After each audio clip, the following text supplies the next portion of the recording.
And so they had to protect themselves from those miners. There's actually a machine gun battle in the 30s when the miners came over to cause trouble over here.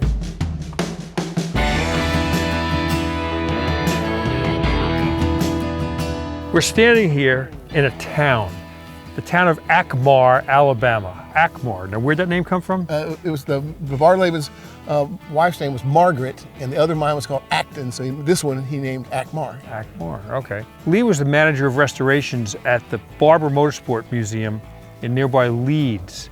And we just spent a long time at the Barber Museum. Fabulous, fabulous collection of motorcycles and cars. Then I find out that Lee has his own little shop, his own little getaway for his own projects. I wondered, what does a guy who restores world-class race cars and motorcycles have in his own garage at home? We're standing in a town of Akmar. How many people is the population in this town? Right now, 2 part-time, my wife and I. And now, so we're tripling the... Oh yeah, you got visas. What am I looking at? A building? Was this like the town green? What is this? Okay, so yeah, this was the commissary for the mines. If you saw on the way in, there's like that house up there, that's an old miner's cabin. What kind of mines? Coal mines. Coal mines. Coal mines. They're underneath us now, big time. One of the mine shafts goes underneath that ridge. I've got the mine maps. Wow. So anyway, so this was the commissary, the grocery store, and then they sold everything from food to clothing to gardening tools, you name it, even coffins. So, but this is where the office for this mine. The company owned 3 or 4 mining towns, but for Acmar, there was a company office right here in the middle that burned down. Right here. Yeah. Now that little building over there, tell me about that. That looks like a gas station. It is. It was a gas station made out of coal. That's coal? Yeah, that's coal. Can we see that? Yeah. Build your gas station out of some flammable material. Oh, wow. That's right. There's concrete structure behind it, but it's coal veneer, like you do brick veneer. And what year would this have been in operation? In the 30s. In the 30s. Yeah. So this place operated from when to when? The commissary was built in 1935. The mines opened before that, I think, like in the 20s. But as they developed them and they got bigger, then they built the commissary out here. Even had a private airplane out here in the middle of nowhere in Alabama. Out here in the field, they had a lit baseball field and tennis courts in the 30s in rural Alabama. Isn't that something? And the Barlaban's were really cool. They were non-union mines, and they really took care of their people. Okay, and they operated until when? After the war. They did some strip mining after the war. I think the mines closed in 57. And the people that bought it in 57 were from Chicago originally, and they built roller skates in the commissary because they ran a roller skate rink. What do you keep in that building? Well, I got a few little treasures. Cars, like lost animals, they tend to find me. Lister employees in the armed services fighting for freedom. This time was repurposed. It originally was for when the miners would check in and out. See, this is a miner's tag. And see where they have 2 names? That was before the war. And a miner would take this tag on the way in and put it on the way out, so they know he came out of the mines. And what are these holes for? So during the war, he was a big patriot. He repurposed it, and it says, white light means safety, red light means danger. And then here's like the mine numbers, and they would change the light bulbs because the bigger names were people that served in the military that used to work here. Isn't that something? Man, what a cool building. Man, you ever have parties here? We see our targets. We shoot our 22s out here. The reason there's burglar bars in the windows is because this was a non-union mine, and the union mines on the west side of town used to come here and cause trouble. And so they had to protect themselves from those miners. There's actually a machine gun battle in the 30s when the miners came over to cause trouble over here. And Mr. Barlaban had a machine gun, and I think the other miner shot first, but he got out of it because they came over here to cause trouble.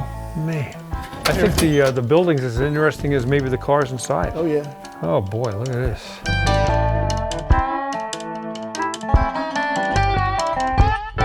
So tell us about these cars here. I mean, this fits the description of a rusty, no, not rusty, a dusty car. Yes, this is a 72 GTV. I had one out of college. I had a 74. Unfortunately, I ran into a light post in a parking lot at 2 miles an hour and it totaled it, an Alpha.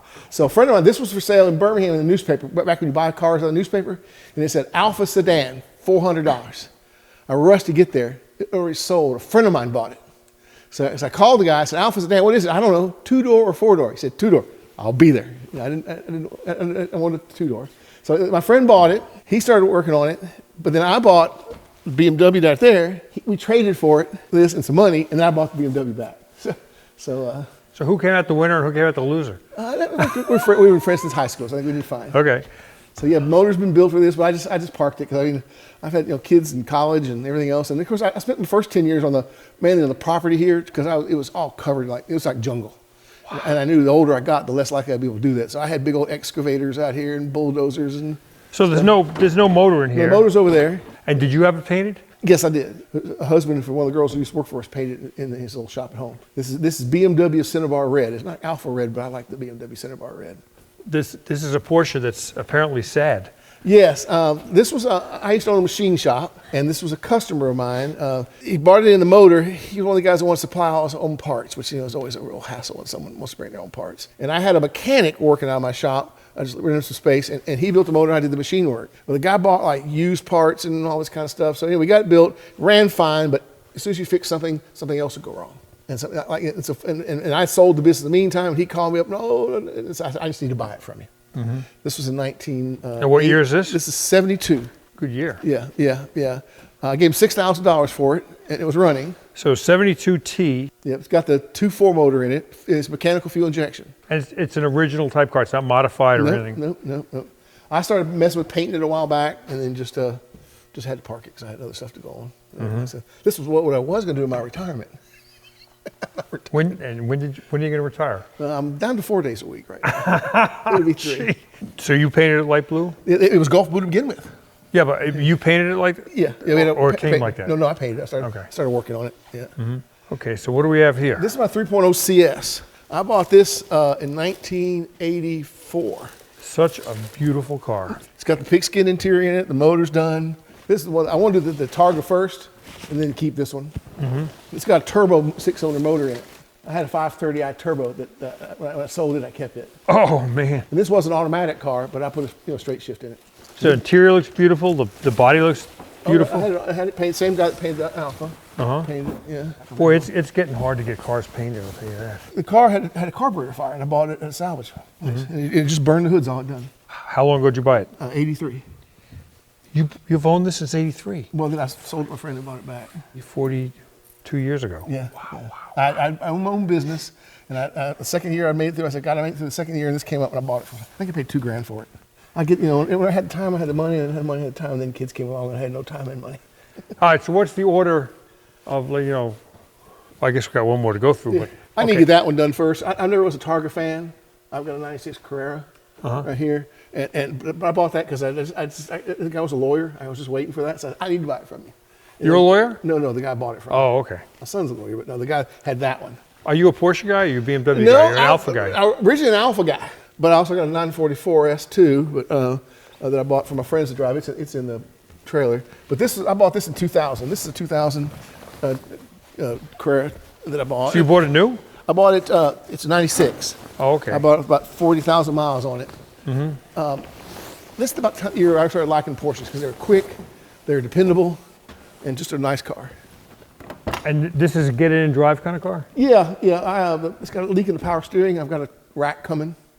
I just moved it from my house so my son can put his S2000 in the garage. He lives nearby, and he has that's his play car. But yeah, I've had this car for a long time. They're just so dependable. I get it. Yeah. I did this valve job on it myself with 125,000 miles. Yeah, I had a friend of mine pulled the motor out, but I did the machine work. Yeah, I used to drive it everywhere. So if you've ever looked at any of those British car magazines, this is what like a British shop looks like to me. Wooden floors, old concrete walls, bars on windows, and cars in various stages of recovery. There's a lot of potential. That's right. A lot of potential. I tell my wife. You want to sell any of these? Or? I'm gonna sell the Targa when I get done. Are you? Yeah. But not now when you get done. No. I can make too much money on it. I think it's still a nice one. So if I do it like I do at work, it's a $200,000 car right now. So I wanted just recently. Yeah, and you know what? I've seen the things that he works on at the museum. Yeah, if I do it like I do that Super 90, which is hard to do. Oh man, is that beautiful! Yeah. All right, so what do we have here? I see a lay-down cart. Yep. So you raced that? And my son, that was my youngest son, raced that one. He was 14 at Barbers mainly. We did Road Atlanta. We did Mid Ohio. Oh, and you got a yard cart I here? built that one. That's what got him interested. I built that for my kids, and then it went from there. I bought a lot of racing cart parts. 3 or 4 years. So you're a machinist, right? You owned a machine shop? Originally it was so you were a banker that became a machinist. Well, when I was a banker, I had a 3-piece suit, and I go down to this machine shop called Piston Ring Service. An old Navy guy ran it. and I'd eat lunch with him because I tinkered on cars all through college. And I go eat lunch with him, and one day he's turned about 65. I said, "What are you gonna do with this place?" He said, "I'm gonna just sell it to you." I said, "Okay." And you left I left banking. the bank. Yeah. Wow. Was that a good thing to do? Yeah, I think so. Got me here. Got me. I might be a stuffy old banker still. There's some of my banking friends made a lot of money. All right, so we don't usually cover boats in Barn Find Hunter, but what the heck? My dad started that when I was born. This is a homemade boat? It's a kit. It's a Chris Craft kit. You'd buy from an Elgin from Montgomery Ward. Yeah. My friends call it Clark's Ark. And was it ever on the water? No. It's never been finished. No. This is like one of those kit cars, like a those fiberglass body cars that never get finished. So my dad started. We lived in Atlanta. He worked at a phone company. We moved it to New Jersey. He worked on it there. Moved it back to Atlanta and moved it here. And he got so high in the phone company. He didn't have time to work on it. And so you're going to pass it on to your son, and so on. I'm probably going to take it sideways and make a loft out of it.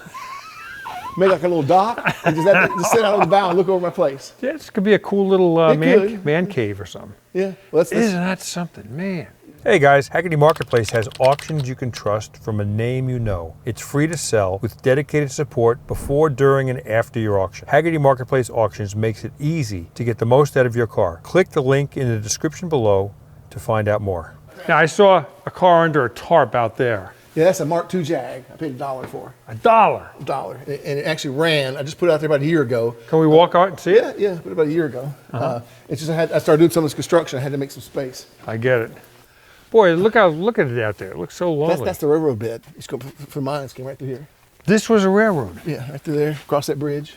Because there's one mine down there, and there's a mine down here, and the washer plant was down about half a mile. So, can we see a mine? Is there a mine that you can look in? Or? No, right now it's so wet. They're all covered up. Oh, it's kind of wet woods. No, down at the end there, it's concrete, but water's coming out right now. So the $1 Jaguar. Yep, and I had it running at home. Did you really? Yep. It has automatic transmission, and it was acting up, so I didn't drive it, but I had it cranked up. Look at this beautiful Jaguar nose piece here. That must be new chrome or something, because that thing is beautiful. Yep. Wire wheels, I got spare wire wheels, they're good. It's just sitting on that tarp for about 8 months now. Chrome wires. Yep. Got a spare motor and a 4-speed transmission with it. Wow. So what is this? This is for sale, or you gonna fix it, or what? I don't know. I'm gonna get it back if somebody wanted to double the money you have invested into it, $10. Hell, I had to buy some of the parts to get the carburetors are off of it. I'm always afraid to open a door like this. Yeah, there might be snake in it. But I mean, it's not very rusty at all. $1. Did you get a title with it? Or you don't need titles in this state? No, you don't get a title. Nothing's 74 back to have titles. Now, once it's 25 years old, they won't reissue a title. Really? Because most cars aren't worth doing it. Who wants to keep up with it? Yeah, you got to do something with that. I'm trying to get done. No, that's a neat car. I don't know how solid the floors are, but it was in the garage till just recently. Little driving lights, very nice. Yeah. Wow. Yeah. Oh, rest in peace. We're getting ready to pull it inside. Please do. If I come visit you in a few months, I want to see it inside. It will.